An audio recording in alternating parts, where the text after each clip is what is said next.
presentamos, digamos. Bueno, él es de Boston, él está rotando en el hospital con nosotros y en el Álvarez, y bueno, o sea, va a ser psiquiatra, entonces. Se llama Roberto España. ¿Y dónde sos? ¿Qué universidad?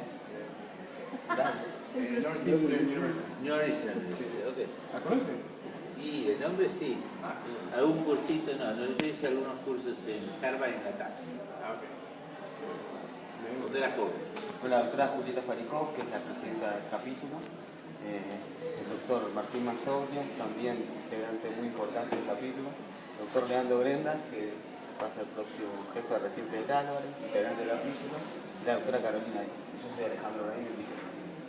En realidad lo que, bueno, estamos con el doctor Morra y el doctor Moisés Olmos. Nosotros lo que queremos preguntar, a nosotros nos interesa mucho la formación. Y vemos que la formación en estos tiempos, de los 90 hasta ahora, bueno, tiene como muchos agujeros, ¿no? Entonces, usted habló en su disertación de la cocina, ¿no? De la cocina del psiquiatra y de sus comienzos, en los libros que había que leer. Y bueno, eso nos emociona mucho. Nosotros leemos libros en conjunto, por fuera de la currícula, ¿no? Porque lo que sentimos es que casi no hay currícula.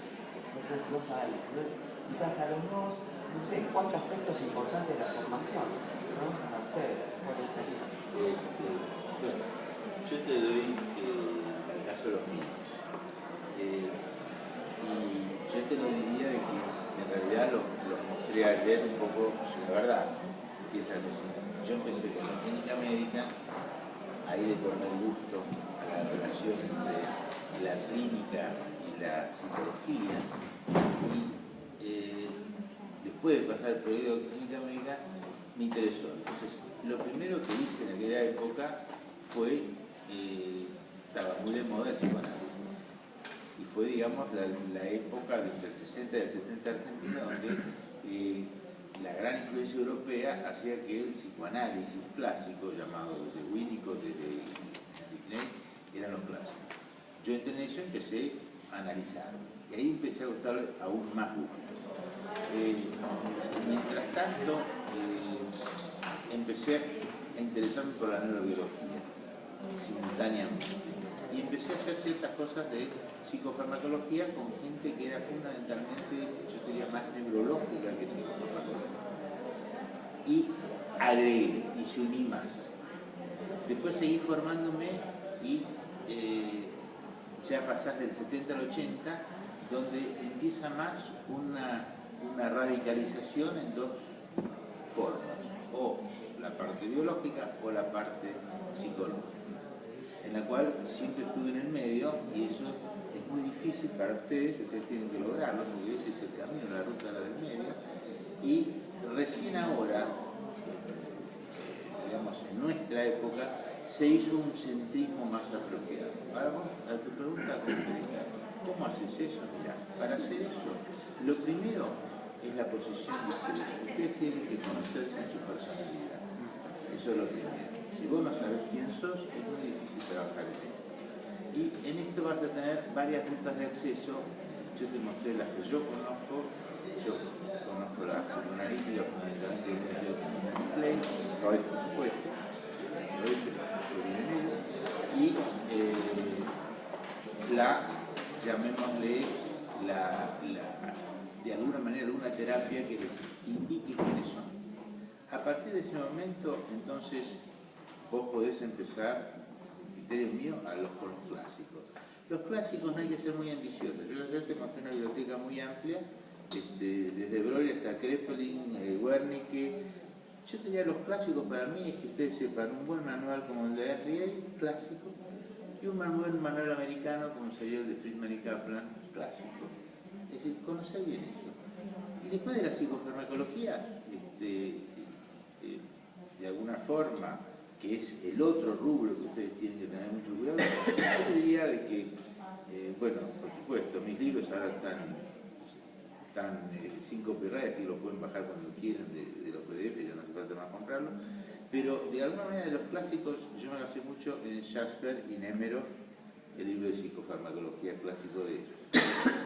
Y lo otro que ustedes tienen que tener muy en cuenta, tomar 2 revistas o 3 revistas y saber leerlas. No hace falta leer todo, pero saber leerlas. el American Journal, el British, Acta Psiquiátrica Escandinávica y el Journal of Clinical Psychiatry porque es más farmacológico industrializado. Es decir, con esos cuatro, y lo saben leer, porque al principio uno lee todo, uno se tiene que acostumbrar a leer lo que son los estudios, que es el objetivo y material y método. Entonces ya con eso uno ya sabe si el estudio va o no va en la metodología, porque yo leo muy rápido, es decir, yo todos los fines de semana leo generalmente el American Journal, es como para mí la revista Hola. Los fines de semana leo la revista y la paso y me detengo en lo que yo tengo interés. Y el interés mío fueron los libros, que son las relaciones desde la parte mental, cantidad-calidad, tipo freudiano, a la neurobiología actual, cómo se complementa eso, cómo se hace. Entonces estoy muy específico, cuando vos ves los artículos que yo seleccioné, suponete en las caras, era un artículo específico referido a lo que yo sentía, digamos, con mayor atracción para mí. Cada uno de ustedes van a tener que empezar a tener una atracción, un polo de atracción. Mi polo de atracción se los mostré aquí. Son, digamos, los dos grandes huevos, uno el de Freud y otro el de Kant, para sintetizar con todo lo que significa eso. Es un polo de atracción. Y la cocina, eso se va a dar con el paciente en el consultorio. Ustedes, cada paciente que llega, es un paciente y lo tienen que investigar. Y no tengan prurito en volverlo a citar la próxima porque no sabe. No lo van a decir, che, la próxima porque no, lo van a citar la próxima día y te das ese tiempo para actualizar. Ya sea por internet, ya sea por las revistas, ya sea por el libro, y te tratar de diagnósticos diferenciales. Pero tranquilo, siempre lo mismo. Cada paciente hacerlo eso en forma permanente. Entonces la mente se te va riendo y esa es la currícula en realidad. Porque la currícula que tenemos nosotros como expertos en temas es orientativa. Es decir, yo soy muy reacio a dar en toda mi carrera, en todo lo que yo hice, dar cátedra en 30 minutos. No sirve eso. Yo estuve en un hospital y supervisé en realidad muchos años casos psicofarmacológicos y psiquiátricos y representaba que tienen que ustedes seguramente lo hacen, 1 hora, hora 30, para un paciente. No toda la recorrida. Nosotros seleccionábamos uno, nos quedábamos sentados 1 hora, hora y pico, el grupo, y después ahí se hacía un consenso de la parte psicológica, la parte farmacológica, y se decidía en ese momento. Eso sí sirve, porque cada uno aporta. Es decir, que en síntesis la currícula es personal de cada uno de ustedes, qué nivel de epistemofilia tiene, y eso tienen que lograrlo, conocimiento de lo personal de uno, y abarcar 2, 3 clásicos buenos. Es decir, yo leo Freud cuando quiero desempatar. Yo, Duele y Melancolía, o un malestar en la cultura, son mis libros, yo los subrayo y cada vez tengo libros más subrayados porque cada vez tu posición es diferente y lees cosas nuevas. Entonces, cuando yo leí Duele y Melancolía para ustedes, me lo comparé con el DSM-5. ¿Entendés? Entonces, ahí es donde haces lo que yo llamo la interdisciplina propia. No, es difícil repreguntarle porque lo que dice es como perfecto. Nosotros en realidad carecemos de esto, ¿no? Y yo, hoy a la mañana estuvimos con el doctor Morra y hoy nos explicaba cómo era la tutoría que usted hacía en Córdoba, ¿no? Que desde hace unos años logró que los residentes salgan bastante bien. ¿Nos contás eso y cómo son los ateneos? Porque en el caso nuestro, el caso mío, digamos, mi fuente mi origen es distinto en el sentido psiquiátrico porque yo nací en la psiquiatría clásica. Digamos, yo soy tercera generación de psiquiatras y bueno, los libros como Emmanuel Regis, Pinel, Baillarger eran libros que uno los veía en vivo y los usaba mucho de la psiquiatría clásica. Pero yo entré de la psiquiatría clásica a la neurobiología y a la neurofisiología, no a la rama psi.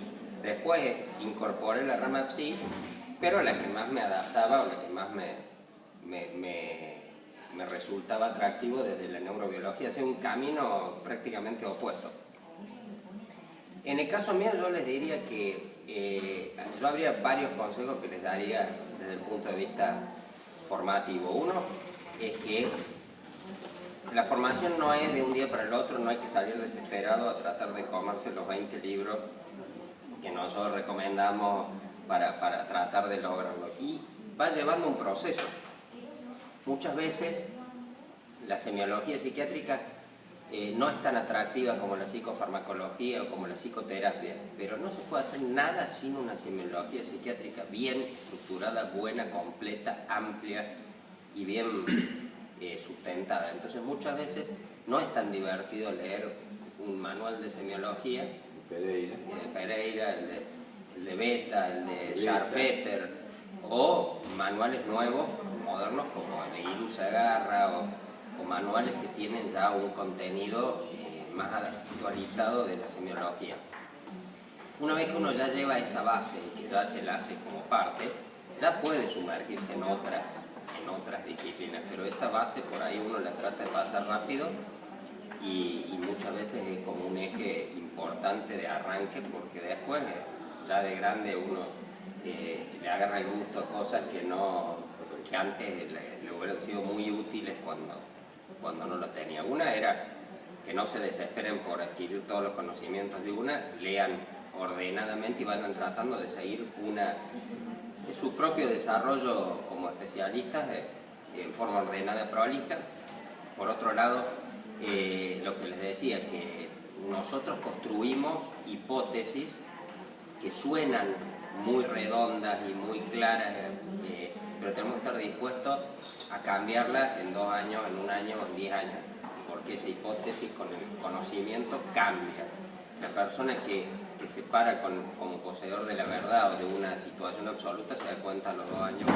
Por eso siempre hay que agregar. Hay que agregar. Y hay que tener... No hay que cambiar, sino hay que ir agregando. Y ser plásticos. No clavarse en una estructura, porque desde que nosotros, digamos, empezamos a hablar de los neurotransmisores, hemos pasado desde hipótesis de que subir o bajar la serotonina era algo, hasta los fenómenos postsinápticos y la neuroplasticidad y la inflamación. Entonces, cada año uno habla de una cosa distinta, pero si uno ve el archivo, hemos tratado de sintetizar o armar cosas, constructos teóricos que fueron cambiando a partir de que iba pasando el tiempo. Lo que suele pasar normalmente es que los constructos teóricos uno los va desechando, se va enojando, se enoja con el DSM-4, se enoja con el DSM-5, se enoja con los clásicos, con los alemanes, se enoja con los franceses, se enoja con Freud, y en definitiva después le queda como nada. Ustedes parece que suman esto. Sumamos. No, pero ¿cómo es esto? Porque en realidad muchas veces se discute por enojos. No, tenés que ir sumando, porque cada época tiene una característica.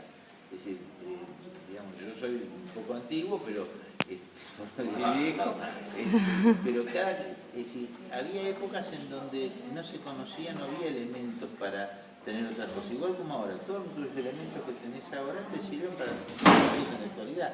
Y seguramente tu próxima generación va a tener otros elementos. Entonces, antes yo pedía metoxifenilglicol y feniletilamina. Sí. Cuerpo aminado. Claro, y hoy ya no los pido más.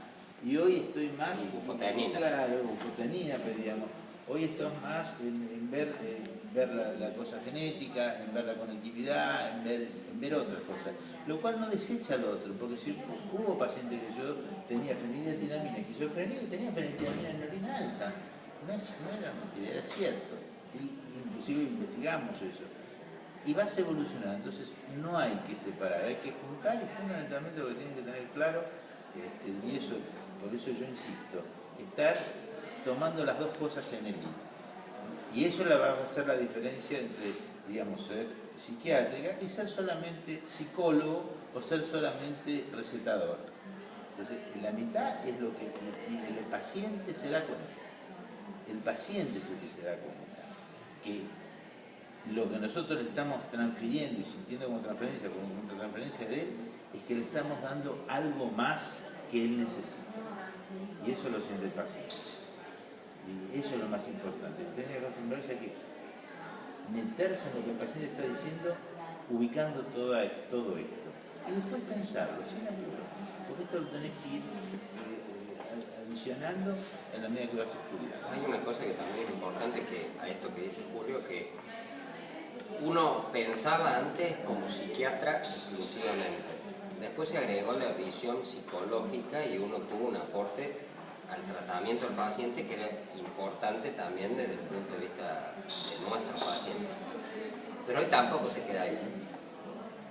Hoy existe el acompañamiento terapéutico, existe la psicoeducación, existen un montón de formas de invadir la casa del paciente, la vida del paciente, la familia del paciente, que no es solamente estar en un consultorio y dar un medicamento, ni tampoco es una terapia y el paciente se va a su El casa. nivel de y vuelve. internación que yo tengo ahora es muy bajo, porque el hecho de tener acompañamiento, la ayuda social, el psicopedagogo, la familia, La enfermería a domicilio, te va cambiando. Entonces el paciente sigue integrado en su mundo, que es el mundo familiar, el mundo social. Y es muy importante. Eso yo en general digo, cuando hay internaciones largas es porque hicimos algo mal nosotros, en primer lugar, de contención clásica de todo lo que ya sabemos, y psicofarmacológica. Cuando tenemos internaciones prolongadas, yo siempre reviso lo mal que hice yo. Yo nunca le doy al paciente que el paciente está descompensado o es un paciente grave. Nunca. Siempre digo, ¿qué hice yo? Y ahí en general lo van a descubrir.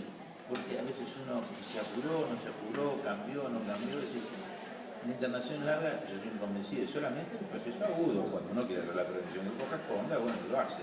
Y ojo, es decir, Y hay otro concepto que es interesante ahí, que es el de hasta el cazador más avesado se le escapa la liebre. Y vamos a tener que... el problema no es no tener errores diagnósticos ni errores terapéuticos, sino poder aprender de esos errores diagnósticos y de esos problemas como para... después no... Una última pregunta. Nosotros estuvimos en Córdoba el año pasado y estuvimos con Casadotti, ¿no? Nos sirvió mucho. Y él hablaba como de 4 lugares de atención del paciente, ¿no? Uno sería el consultorio privado, otro es la urgencia en la guardia, otro es las internaciones cortas, y lo otro que hablaba era del asilo, ¿no? Con esto de la ley, de la nueva ley, que no tiene que haber asilo, la desmanicomialización, ¿hay un lugar para el asilo o ya no hay más lugar para el asilo? mira, yo quiero, primero de todo, decir lo siguiente. En el mundo real médico, la historia nuestra como profesionales es un contrato médico-profesional de consentimiento mutuo. Es como cuando uno alquila una vivienda. Yo te alquilo esta vivienda, estoy de acuerdo, que es así, asado, voy a pagar tanto y te la voy a devolver el día tal. Es un contrato, bueno, no importa, es un contrato legal que no importa. La contratación médico-paciente, que fue el alma de la confianza médico-paciente, se desvirtuó con el tiempo, porque lógicamente las obras sociales, los prepagos, la industria, etcétera, etcétera, fue generando que la contratación sea tercerizada. Es decir, es muy difícil que un paciente hoy en día se trate en forma privada, en forma de contrato único privado. Es decir, yo te contrato porque vos me gusta, te voy a pagar tanto y hacemos el contrato de alquiler. Y cuando yo no te quiero tomar más, te lo digo, cuando vos no querés venir más, me lo decís. Y yo termino. Es un contrato libre. La obra social, el prepago o la industria, quien sea, contratar por un lado al paciente y por el otro lado al profesional, lo que hace es una tercerización, no diría perversa, pero cuasi perversa. Porque yo no elijo a quien quiero y él no me elige a quien quiere, sino que el sistema es de elección forzada. Entonces, cuando vos preguntás eso, lo primero que uno se tiene que plantear es eso. Bueno, esto es así, ¿cómo lidio con este mundo real y con lo que yo quiero respecto a ese paciente? Porque de alguna manera el paciente necesita la atención y vos necesitas vivir. Entonces, todo ese orden hay que seguir respetándolo igual. La contención, el acompañamiento, todo lo que dijiste, lo que me preguntaste, pero de alguna manera tener siempre en cuenta de que vamos a tener que pelear con esa dificultad. Y eso está dentro del sistema. No sé si fui claro. Bueno, hay una cosa que yo, digamos, en mi visión de la psiquiatría, nosotros tenemos que brindar el mejor tratamiento posible al paciente. Existe un grupo de pacientes con patología orgánica severa pacientes con un grado de deterioro que se transforman en incompatibles para manejarse en los ámbitos habituales, pero son un porcentaje muy bajo de los pacientes que hoy están internados en instituciones crónicas. Ese grupo de pacientes, el tipo de internación crónica termina siendo la única, o una lobotomía, que no lo vamos a hacer ni lo vamos a indicar, porque son pacientes que ya la farmacología ya no puede dar cuenta, las técnicas somáticas disponibles hoy tampoco, entonces, bueno, es un paciente con ciertas características. Cuando no teníamos esto, bueno, ese paciente terminará en una cárcel, en una institución que no le dé lo que el paciente necesita ahora. La palabra asilo es lo que no nos gusta. ¿Por qué? Porque una internación crónica requiere más energía y más cosas que una internación aguda. Entonces, si uno lo va a tener al paciente y no le va a dar una rehabilitación cognitiva, una rehabilitación psicosocial, una rehabilitación de tipo terapéutica, lo que está haciendo es una mala praxis con esa internación. Y ahora, bueno, quiero hacer la última porque de alguna manera nosotros en el capítulo, tuvimos el año pasado unas charlas de política, ¿no? Leíamos ciertos libros y los discutíamos y buscábamos a alguien, leímos un libro de Fanon, Los condenados de la tierra, leímos Manual de Función Política de Perón, invitábamos para charlar, porque nosotros pensamos que el psiquiatra, Tato Pavlovsky habló de que el psiquiatra es un intelectual tiene una función política, ¿no? Y a mí me parece que en este sentido, esto que usted dijo al final, en lo último, no sé cómo salió, pero me parece que es muy importante que es verdad que nosotros estamos en un sistema un poco perverso, que también nos impide estudiar, nos impide formar, nos impide tener ese... Porque ¿dónde ponemos la cuestión? En lo epistemológico que usted dijo, que es encantador por un lado, o en subsistir de la manera que podamos. Porque en tanto, de alguna manera, volvemos a ser este paciente que es contratado por la obra social y este psiquiatra, empiezan a ser como los dos pacientes, digamos, el psiquiatra con burnout y el paciente con... Pero digo, ¿cómo entiendo que ya lo dijo, cómo salir de esto, ¿no? Pero... Mira, salir como eso, salir, mi criterio es hacer lo que vos especializaste y sos. Yo no digo no leer lo social, hay que leer lo social y yo también lo leo, me gusta lo social, pero no tenemos esa especialización. Nosotros podemos decir, sí, este es un discapacitado crónico que no tiene dónde vivir y tiene psicopatológicamente un trastorno cognitivo, pero yo no me puedo hacer responsable de dónde tiene que vivir, porque yo no estudié eso. No estudié la política, estudié la medicina psiquiátrica. Entonces yo te voy a hacer el diagnóstico correcto y decir, este es un paciente que necesita dónde vivir. Pero ahí terminó. Y si la ley no consigue hacer eso, quiere decir que entre todos, porque todos hacemos la ley, estamos haciendo mal. En lo cual yo también me incluyo, porque somos nuestra ley que nos dan, somos nosotros los que la votamos. Entre comillas, pero es cierto. Las votamos nosotros. O participamos o no participamos, o apoyamos, pero la votamos nosotros. Tenemos que ser conscientes que nuestra sociedad aún para eso no está preparado. Pero yo no soy quien para decir que hay que prepararse de tal o cual manera. Yo te voy a decir cómo se prepara a este paciente para cuidarlo. Y el que estudia ciencias políticas tendrá que decidir qué me propone a mí y yo le voy a proponer a él, como yo también. Muchas veces me llamaban para este tipo de cosas y siempre te digo lo mismo. Yo hago esto, te pongo a preguntar mi opinión y te digo Hay un poco una situación en la cual uno puede pensar en cierta forma que somos rehenes los psiquiatras de la ley. Y en realidad nosotros, que esté la ley significa que la tenemos que acatar, pero no quiere decir que la tengamos que suscribir o que apoyar. Entonces nosotros frente a toda la serie de situaciones y problemas que se van generando, uno los tiene que marcar y decir, miren, está pasando esto. Lo dijimos antes, no nos dieron bolilla, bueno, ahora lo decimos porque está pasando. Y en algún momento se va a cambiar la ley a algo que se ajuste a la necesidad real del paciente, no de lo posible. Bueno, muchas gracias. Muchísimas gracias.